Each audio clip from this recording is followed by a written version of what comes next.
teorinya Althusser lagi.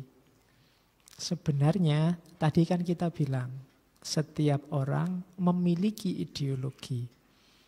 Katanya Althusser kebalik. Bukan kita yang memiliki ideologi, tapi ideologi yang memiliki kita. Jadi tidak pertama-tama kita yang membentuk ideologi terus membentuk diri kita, tapi kita sebenarnya sejak awal dibentuk oleh ideologi. Jadi setiap kita itu produk ideologi masing-masing. Dirimu sebagai individu itu dicetak oleh lingkunganmu dengan ideologi yang ada di situ. Jadi kalau disebut setiap orang punya ideologi tidak terlalu pas. Yang pas ideologi yang memiliki kita. Jadi ideologi yang membentuk kita. Di sisi lain, ideologi tadi kan membentuk kita. Di sisi lain, ideologi ini kenapa sih kok dia diizinkan hidup terus seperti itu apa adanya untuk mempertahankan status quo. Biar ini kan sudah mapan dengan ideologi itu, ya biar mapan seperti itu terus. Siapa yang mengusahakan biar seperti itu terus? Elit biasanya. Kelompok elit. Karena kalau status quo berubah, jangan-jangan relasi kuasa berubah, mereka yang awalnya di atas bisa jadi di bawah. Untuk menghentikan itu, ideologi dimasukkan. Jadi nanti dalam analisisnya Althusser, ideologi itu hakikatnya melayani kekuasaan.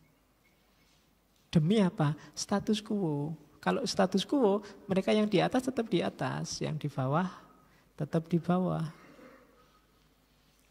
Jadi hasil penelitiannya Althusser itu ideologi itu bermain di exercise of power, maintenance of power, struggle for power.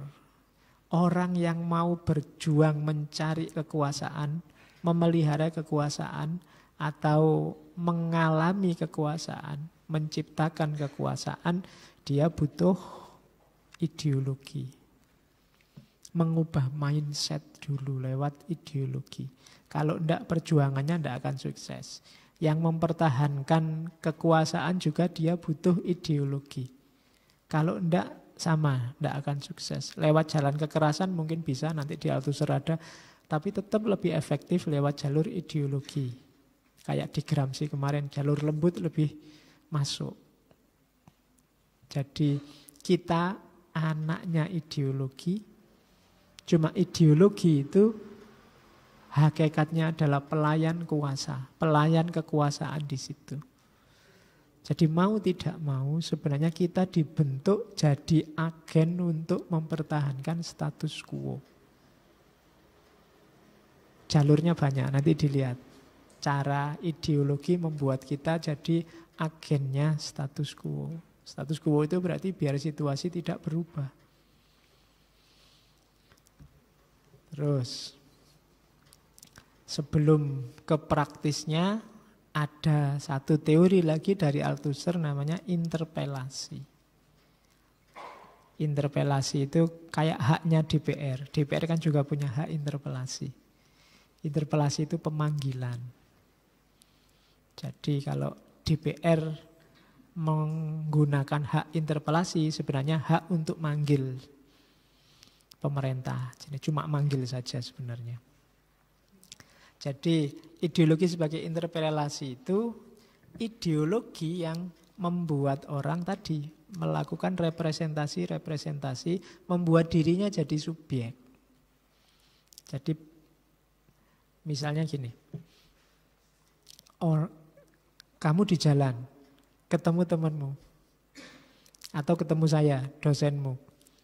Begitu tak panggil, mas, begitu kamu ketemu saya, itu kan kamu saat itu juga memposisikan dirimu sebagai mahasiswa. Sebagai subjek yang berciri mahasiswa. Dan begitu kamu sadar dirimu mahasiswa dan di depanmu dosen, terus kamu harus cium tangan nih, harus menunduk dikit nih, harus nggak boleh macam-macam nih. Itu fungsi ideologi. Jadi membuatmu terpanggil. Dan selalu begitu yang terjadi. Kamu tidak pernah melihat manusia sebagai manusia apa adanya, tapi manusia plus representasi dirinya. Saya ketemu kamu bukan manusia ketemu manusia, mungkin dosen ketemu mahasiswanya, atau orang tua ketemu anak muda, atau selalu begitu. Dan kalau orang tua ketemu anak muda itu, yang tua harusnya gimana, yang muda harusnya gimana.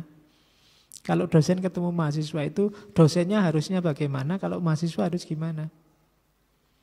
Kalau dosen ya enggak pantas lah demo teriak-teriak di jalan. Kalau mahasiswa ya enggak pantas lah pakai baju rapi-rapi. Kalau mahasiswa, itu kan plusnya di situ. Kamu terpanggil ke situ. Kamu terpanggil sebagai subjek.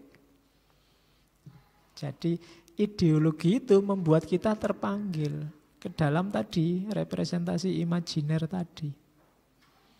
Jadi tidak pernah orang itu terus tampil di hadapanmu kosongan.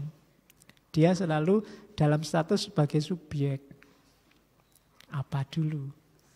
Ketemu orang tua ini bapakku apa, dosenku apa, kan selalu begitu. Dan kalau sudah identifikasi subjek terus plus ideologinya ikut. Di situ contohnya perempuan. Perempuan yang melayani suaminya. Nah, itu kan di kita ada konsep perempuan yang utama, perempuan yang baik, perempuan yang setia, itu cirinya bla bla bla bla. Jadi istri itu enggak pernah berposisi netral, dia selalu istri plus ciri-ciri ideologis seorang istri yang baik. Sehingga represi suaminya enggak masuk hitungan. Meskipun dia perempuannya juga kerja, juga ngomong anak, juga masak, juga macam-macam. Yang laki-laki enggak kerja, alasannya nyari kerja enggak dapat-dapat. Terus hanya di rumah, hanya itu. Tapi istri yang baik itu harus melayani suami. Suami yang baik harus bisa mimpin keluarga. Mimpin itu berarti nyuruh-nyuruh. Jadi kan bisa begitu. Itu ideologi. Kalau konstruksi patriarki kan begitu modelnya. Jadi ada yang disembunyikan di situ apa? Struktur yang tidak imbang. Yang itu tidak dibuka. Nah, itu contohnya. Jadi ideologi sebagai interpelasi berarti ideologi membuat kita terpanggil dalam status tertentu sebagai subjek. Jadi kalau kamu ketemu saya, tidak pernah manusia ketemu manusia. Selalu aku plus statusku plus peranku apa di depanmu sehingga kamu harus bagaimana. Jadi itu namanya ideologi sebagai interpelasi. Nah, cuma katanya Althusser, ideologi itu sunatullah. Ya mungkin bahasanya Althusser ya ora sunatullah ngono. Ya. Bahasanya dia ideologi is indispensable. Tidak bisa tidak. Tidak bisa didispensasi. In any society. Di masyarakat apapun. If men are to be formed. Kalau orang ingin dibentuk jadi sesuatu. Orang Jawa kadang menyebutnya wis dadi wong apa urung dadi wong. Dadi wong itu berarti to be formed. Sudah jawani apa belum jawani. Atau transform. Atau berubah. Dulu A sekarang B, itu juga butuh ideologi. And equipped to respond to the demand of their condition of existence. Dan gunanya ideologi itu merespon tuntutan situasi eksisten. Maksudnya ideologilah yang jadi jalanmu untuk eksis. Jalannya seseorang untuk eksis. Kita eksis itu kan jadi sesuatu. Dan sesuatu itu backgroundnya selalu ideologi.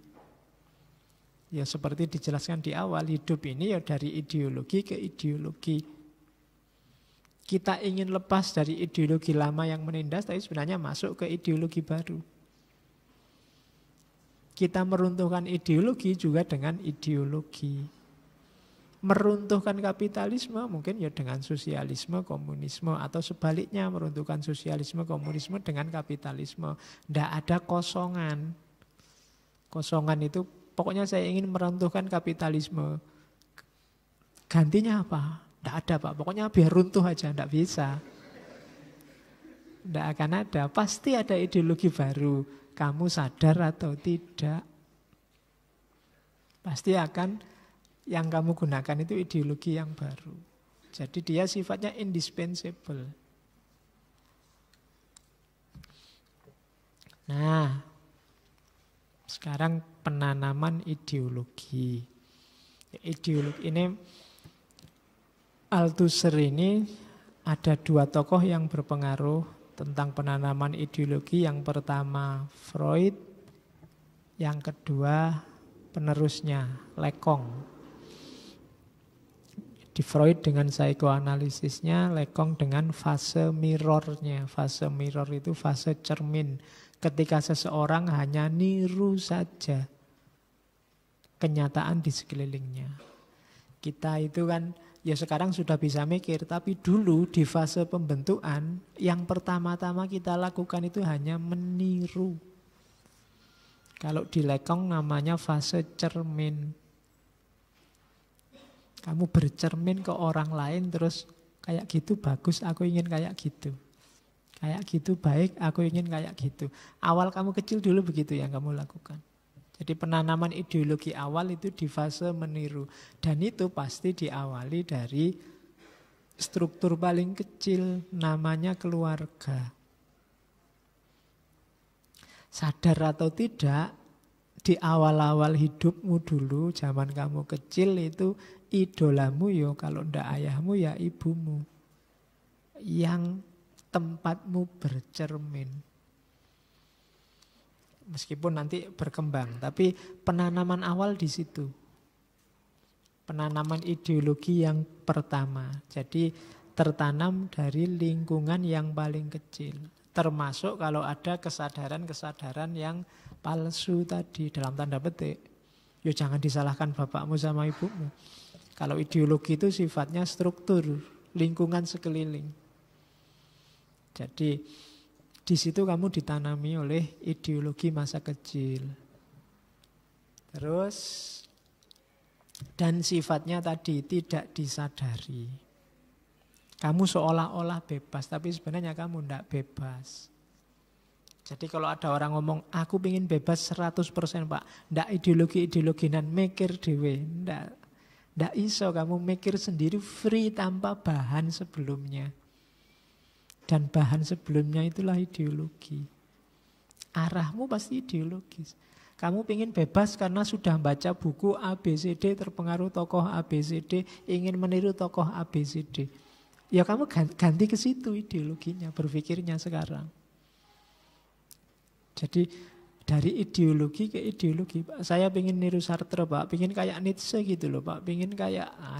ya podo, nanti kamu cuma ganti paradigma ideologi, cuma itu aja. Tidak kok terus jadi bebas 100% nol, tidak ada. Yang ada cuma geser dari ideologi ke ideologi. Jadi kalau kemarin kan hegemoni, sekarang ideologi. Biar kamu bingung, kira-kira yang benar apa ya Pak? Hidup ini ideologi apa hegemoni? Jadi kita ini ditanami ideologi sejak kecil. Bisa berubah. Cuma yang tidak bisa apa? Tanpa ideologi. Itu tidak bisa. Kenapa? Karena ideologi itu indispensable. Kalau bahasanya Althusser. Terus. Nah, karena ditanamkan sejak kecil, ideologi itu sebenarnya cirinya simpel. Semua yang di mata kita tampaknya natural. Ya itu yang alami ya begitu Pak. Itu aslinya begitu Pak. Universal. Di mana-mana juga begitu Pak. Komplit. Ini yang paling lengkap sistemnya Pak. Netral. Ini tidak memihak kemana-mana Pak. Aslinya ya ini, yang netral itu ini. Konsep awalnya itu. Terus dikembangkan jadi kubu-kubuan. Jadi ini yang asli. Atau yang legitimate. Yang sah ya ini Pak. Yang paling benar itu ini. Atau yang common sense. Common sense itu dianggap sebagai benar begitu saja. Kalau untuk ini nggak perlu dipikir lagi Pak. Nggak usah dibahas ini. Pasti baik, pasti benar. Kalau kamu dengar kalimat-kalimat begitu dalam hidupmu sehari-hari, itulah cirinya ideologi. Jadi dia tampil di depanmu sebagai sesuatu yang natural. Biasalah Pak, kalau laki-laki istrinya banyak itu ya biasa, natural itu Pak. Alami. Yang lain cuma nggak berani aja, hanya beberapa yang berani. Gaya kayak gini kelihatan, oh iya, ciri ideologis, pasti ada ideologi di balik itu. Atau universal. Universal itu di mana-mana juga begitu, Pak. Tidak ada yang tidak begitu. Semuanya sudah sepakat begitu kok. Orang yang akalnya waras akan berpikir begitu juga. Nah itu klaim-klaim universal ini menunjukkan di balik itu pasti ada ideologinya. Atau komplit. Sistem ini yang paling komprehensif Pak. Mewakili kita semua tanpa terkecuali. Dia adalah kita. Nah, itu pasti ciri ideologi. Hakikat kita itu. Atau netral. Netral itu ya tidak berpihak Pak. Ini moderat. Ini yang tengah-tengah, yang tidak ke kiri, tidak ke kanan. Yang paling bagus ya ini. Netral. Nah, itu biasanya ciri-ciri ada ideologi. Atau yang paling jelas ya yang legitimate. Pokoknya kalau di sini ya pakai aturan ini. Pokoknya yang di sini yang sah ya ini, yang boleh yang ini. Ciri budaya kita itu ya ini yang sah sudah. Itu di balik itu pasti ada ideologi. Kamu akui apa tidak kamu akui. Karena ideologinya nggak butuh kamu akui. Karena dia diam-diam sudah kamu jalani. Jadi kamu ngaku nggak punya ideologi, enggak saya nggak punya ideologi. Ya ideologinya juga nggak marah. Wong sudah kamu jalankan kok. Tanpa harus kamu sebut-sebut. Atau common sense. Common sense itu semua yang kamu terima begitu saja tanpa kamu komplain. Dengan alasan memang seharusnya begitu Pak. Atau biasanya ya seperti itu Pak sudah. Memang kebenarannya begitu, itu common sense. Common sense biasanya kebenaran untuk epistemologi sosial. Kehidupan bersama. Jadi ada yang sebenarnya semula itu ya sifatnya subjektif, tapi kemudian disepakati, kemudian dianggap biasa. Lama-lama dia jadi common sense.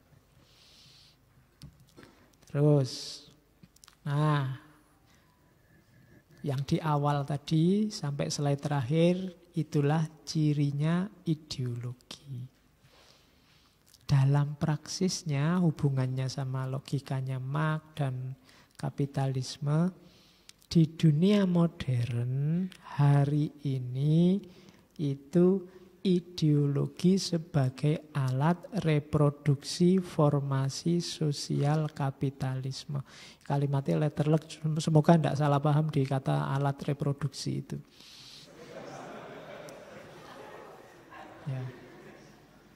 Ya karena kalau pikiranmu kalau mengarah ke situ menunjukkan ideologimu tidak jauh-jauh dari itu.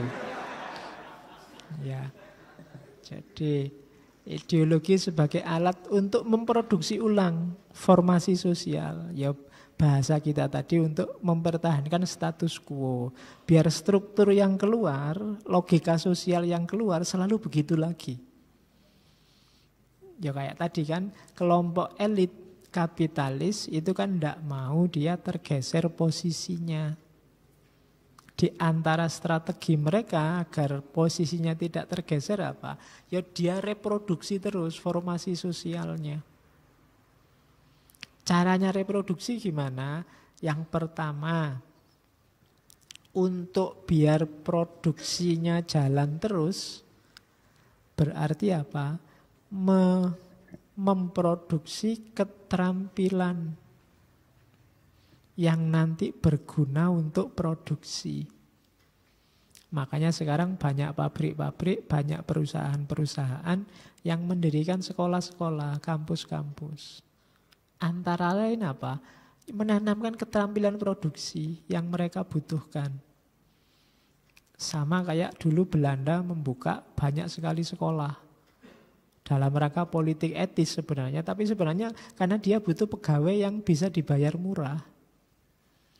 Maka orang-orang pribumi, terus saya ngomong pribumi jangan dianggap ya. Ya. Jadi orang, ganti istilah jangan pribumi. Sehingga penduduk lokal. Jadi bisa sekolah. Sekolah zaman itu memang dirancang oleh Belanda untuk dapat pegawai administrasi murah.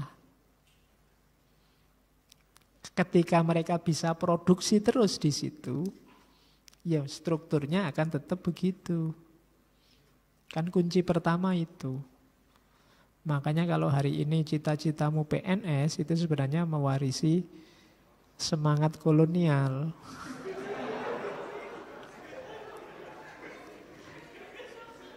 Loh iya, sekolah untuk jadi pegawainya pemerintah kan itu dulu. Cita-citanya Belanda. Sekarang kamu warisi jadi cita-citamu. Oke. Kalau saya kan sudah jadi nggak apa-apa ngomong gini. Ya, kamu kan belum, jadi kamu agak ragu-ragu kalau ngomong gini kan. Kamu nggak berani kalau disuruh mbok jangan cita-cita jadi PNS kan gitu. Ya Pak, saya cita-cita yang lain aja. Kalau gagal jadi PNS tapi. Oke, masalah produksi yang pertama itu. Jadi pasti elit kapitalis akan mempertahankan posisi dia sebagai produsen. Antara lain, ia mendidik orang dengan keterampilan yang mereka butuhkan. Termasuk ideologinya. Termasuk etikanya. Misalnya, memproduksi ketundukan dengan segala cara. Jadi memproduksi ketundukan terhadap aturan itu ya mungkin diajari etika, pelajaran agama yang diarahkan ke situ, pelajaran moral yang diarahkan ke situ dan seterusnya. Kayak tadi contohnya Jabariyah yang dimanfaatkan tadi. Itu termasuk jenis strategi. Jadi termasuk juga nanti kapitalisme akan mendidik kelompok mereka sendiri. Yang dididikkan apa? Kemampuan menundukkan. Kemampuan menguasai. Jadi untuk kelompok ini diajari caranya tunduk dan pasrah yang baik. Sementara untuk kelompok elitnya diajari caranya menguasai, caranya menundukkan. Ya kan reproduksi paling gampang itu kan lewat pendidikan. Jadi akhirnya pendidikan lahir jadi status quo. Pemelihara status quo. Dan itu perangkatnya ya lewat ideologi. Nah, apa yang kemudian dilakukan untuk mewujudkan tadi misi pendidikan, produksi dan lain-lain tadi? Ya yang jelas dipakailah kekuasaan. Ya dasarnya nanti tetap ekonomi, tapi kan terus kekuasaan formal yang namanya negara dan aparatnya. Dari situ nanti muncul gagasan yang paling terkenal dari Althusser, yaitu yang dikenal sebagai ISA atau RSA. ISA itu Ideological State Apparatus sama Repressive State Apparatus. Jadi ini aparat negara, dalam tanda petik ya, istilah aparat itu kan kamu memahaminya selalu orang. Aparat itu mungkin lebih ke unsur negara, karena sekarang yang punya kuasa negara, yang menguasai kelas kan negara.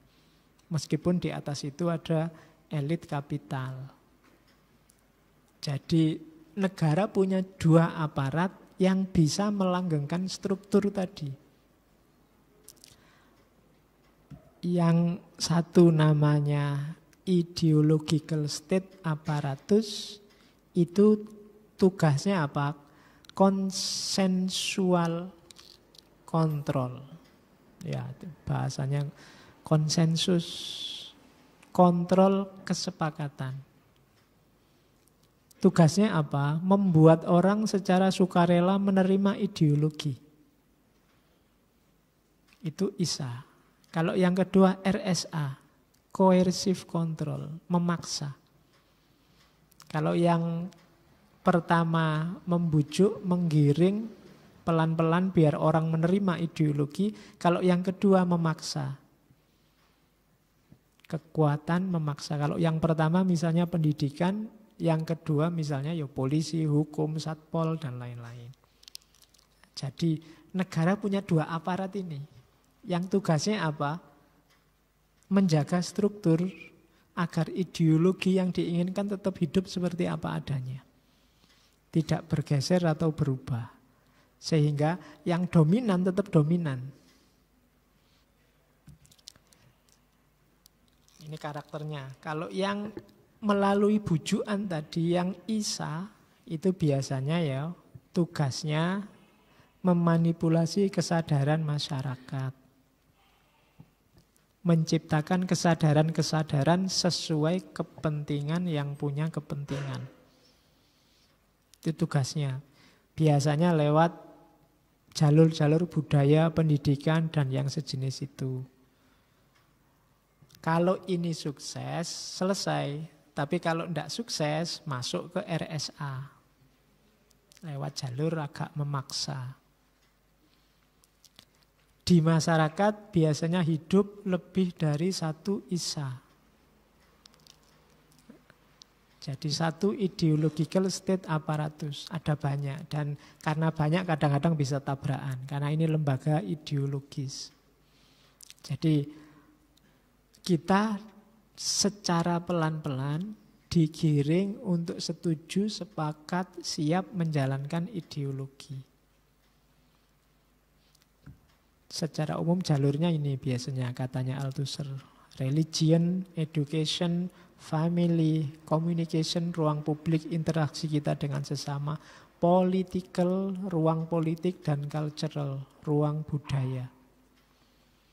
Jalur ini yang biasanya digunakan oleh ISA, ideological state apparatus. Agama. Agama itu kan luas, ajaran-ajarannya sifatnya general, umum, sementara penganutnya terikat secara emosional. Itu sehingga kadang-kadang oleh state apparatus dimanfaatkan untuk mempertahankan status quo. Pendidikan lewat kurikulumnya, lewat buku paket pelajarannya, lewat penataran guru-gurunya. Sehingga ideologi direproduksi terus, sehingga akhirnya struktur juga tidak berubah. Jalur-jalur komunikasi termasuk media, itu kan yang paling mudah. Tiap hari kalian dikasih iklan apa saja, lama-lama juga akan terpengaruh oleh iklan itu. Pelan-pelan. Atau kalau iklan mungkin kelihatan menyolok film, pilihan-pilihan film, pilihan-pilihan sinetron, itu kan juga jadi ideologis. Politik, ya kalau politik jelas lah ya, lewat parpol, lewat pendidikan-pendidikan politik, atau lewat budaya. Jadi ini jalur lembutnya. Jadi kita itu sudah terkondisi, dikondisikan ulang sesuai kepentingan elit. Kalau RSE, RSA itu jalur keras. Sifatnya fisik. Kalau ISA tidak efektif, biasanya pakai RSA. Jadi untuk mereka yang tidak mau patuh dengan ideologi yang sudah dicanangkan, RSA turun. RSA itu ciri umumnya pemaksaan.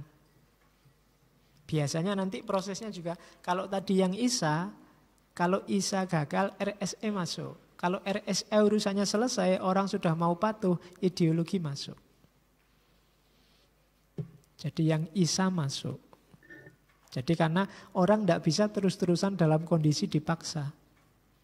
Di titik tertentu dia akan berontak. Maka biar tidak terus-terusan dipaksa, setelah dia mau tunduk karena RSA, ISA terus masuk. Lewat penyuluhan, lewat penataran, lewat pendidikan pelan-pelan, lewat ceramah-ceramah. Sehingga kemudian dia merasa seolah-olah sadar. Sadarnya seolah-olah, ada kesadaran palsu yang muncul. Nah, itu RSA namanya. Pemaksaan di awal, terus ideologi masuk.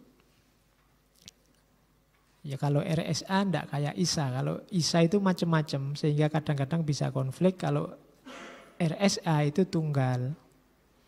Biasanya satu pemain formal dari negara. Terus tipe-tipenya misalnya polisi, tentara, pengadilan, birokrasi, penjara. Ini kan alat-alat keras semua. Orang biasanya kalau dikerasi itu kan takluk, tunduk di awal. Tapi kalau terus-terusan begitu, ya mereka akan berontak. Maka RSA ini nanti akan disusuli oleh ISA. Kayak kamu dipaksa harus bawa SIM, harus masang lampu. Itu kan awalnya kamu tidak sadar pokoknya. Dipaksa dulu, ada polisi kamu kena tilang. Polisi kamu kena tilang, kan gitu. Lama-lama mungkin lewat perangkat ISA, mungkin lihat TV, disebarkan berita macam-macam kalau lampunya nggak dinyalain. Bisa bahaya macam-macam. Kayak naik motor lampunya nyala itu loh kan. Sampai hari ini rasionalisasinya agak susah. Siang-siang kita aja sumuk panas, lampunya disuruh nyalain. Alasannya mengurangi kecelakaan. Loh, mengurangi kecelakaan itu jalurnya piye? Tapi ya kan ketika kamu nggak nyambung, dipaksa kan RSA. Tapi nanti lewat berbagai macam dalil argumen yang dimasukkan, mungkin lewat TV, lewat sekolahan, lewat ceramah-ceramah. Akhirnya kamu tidak perlu ada polisi pun, ya kamu mesti kamu nyalakan terus. Sehingga 3 bulan sekali kamu ganti lampu. Itu orang luar juga bingung lihat orang Indonesia itu. Terangnya kayak gini kok lampunya nyala. Oke. Sama dulu waktu peraturan wajib pakai helm awal, itu orang banyak yang bantah, berontak.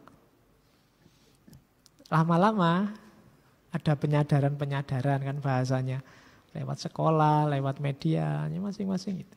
Saya dulu punya dosen, sekarang pensiun. Beliau pernah jadi DPR. Tidak mau kalau disuruh pakai helm. Kalau bawa helm, cuma dicendelkan di motornya, dia jalan pakai helm. Kalau dicegat polisinya diajak debat. Dibukain undang-undangnya. Lupa. Aturannya yang namanya helm itu kan perlengkapan kendaraan bermotor. Jadi yang butuh kan kendaraan bermotornya, bukan saya. Bukan perlengkapan pengendara. Jadi yang tak kasih helm ya motornya, bukan saya. Jadi terus sama polisinya dilepaskan. Jadi mungkin polisi ini sing waras ngalah mungkin gitu. Ya, jadi awalnya resisten, tapi nanti lama-lama orang, ya wis kamu kadang keluar sebentar ke warung situ aja pakai helm. Kalau kamu ditanya, kok pakai helm mas biar aman kepalanya, itu berarti kamu ISA-nya sukses. Tapi kalau kok pakai helm mas, di situ ada polisi ya, itu levelnya masih RSA. Masih butuh pemaksaan. Meskipun kadang-kadang kamu ketipu. Dari jauh kamu sudah pakai helm, polisinya cuma patung. Ya, kan kamu sering ketipu polisi patung itu. Persis kayak polisi ternyata cuma patung. Itu karena mungkin kita logikanya masih RSA. Masih harus ada pemaksaan, harus ada yang ngawasi. Kalau ada polisi kita takutnya setengah mati. Tapi kalau isanya sukses itu tidak perlu ada polisi, nggak perlu ada pemaksaan, kita jalan sendiri dengan aturan. Berarti proyek kekuasaannya sukses. Itu analisisnya Althusser tentang ideologi. Oke, alhamdulillah. Ya, kritik ideologi dan modernitas selesai. Bulan depan untuk November saya masih mikir karena ada 5 minggu. Nyari tema yang bisa 5 agak susah. Oke, saya sudah janji ke beberapa teman untuk November kita ngomong sejarah. Ya, jadi sejarah akan saya ambil 5 tokoh. Barat, Islam, mungkin juga Indonesia. Yang pertama, untuk ngomong sejarah tidak boleh ninggal Hegel. Karena Hegel ini mbahnya filsafat sejarah. Setelah Hegel, kita ke Islam. Ibnu Khaldun juga tidak boleh ditinggal. Dulu kita pernah bahas Ibnu Khaldun, tapi yang besok kita spesifik ke sejarah. Setelah itu ke barat lagi. Ke barat lagi ada yang punya konsep kontroversial, futurolog, ngomong sejarah juga. Alvin Toffler. Yang dikenal dengan third wave-nya, gelombang ketiga. Kemudian ke Islam lagi.